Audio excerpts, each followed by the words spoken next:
clenched in her jaws. When she stretched forward, pulled a face and giggled, the toy fell out of her mouth. With some difficulty she found it again and went right up to him, holding it in her hand, then pulled herself up to the arm of the sofa and stood beside him, wobbly but pleased with her achievement. He took the object from her and examined it. The baby looked at him in confusion, then started screaming for all she was worth. It didn't take long for him to realize that he was holding a human bone, a rib 10 centimeters long. It was off-white in color and worn smooth where it had broken so the edges were no longer sharp, and inside the rake were brown blotches, like dirt.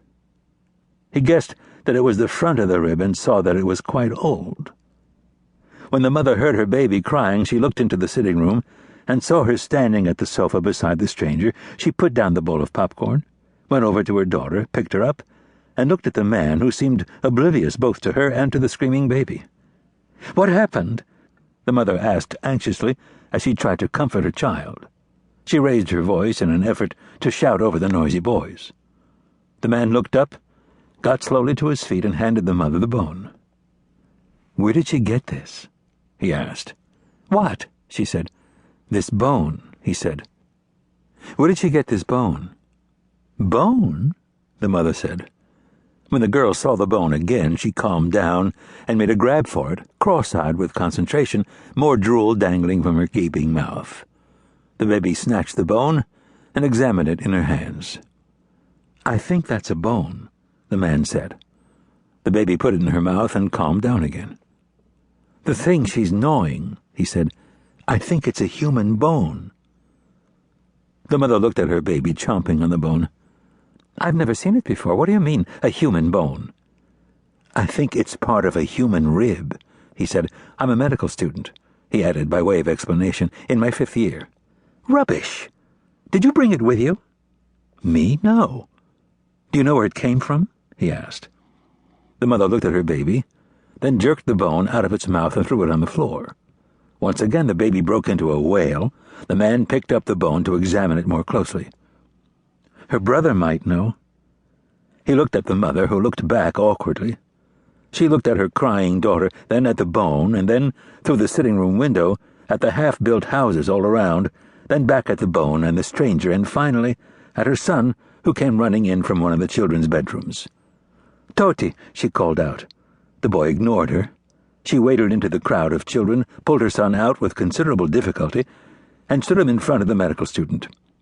"Is this yours?" he asked the boy, handing him the bone. "I found it," Toti said. He didn't want to miss any of his birthday party. "Where?" his mother asked. She put the baby down on the floor, and it stared up at her, uncertain whether to begin howling again. "Outside," the boy said. "It's a funny stone. I washed it." He was panting for breath. A drop of sweat trickled down his cheek. "Outside where?" his mother asked. "When? What were you doing?" The boy looked at his mother. He didn't know whether he'd done anything wrong, but the look on her face suggested as much, and he wondered what it could be.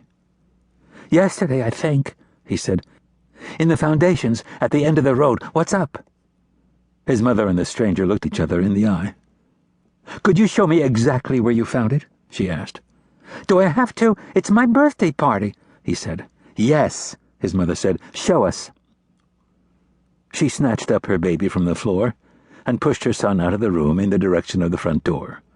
The man followed close behind. The children fell silent when their host was grounded, and they watched his mother push Toti out of the house with a stern look on her face, holding his little sister on her arm. They looked at each other, then set off after them. This was in the new estate by the road up to Lake Reynisvatn. The Millennium Quarter. It was built on the slopes of Kravalholt Hill, on top of which the monstrous brown-painted geothermal water tanks towered like a citadel over the suburb. Roads had been cleared up the slope on either side of the tanks, and a succession of houses was being built along them, the occasional one already sporting a garden, freshly laid turf, and saplings that would eventually grow and provide shade for their owners. The throng set off in hot pursuit behind Toti along the uppermost street next to the tanks. Newly built townhouses stretched out into the grassland, while in the distance to the north and east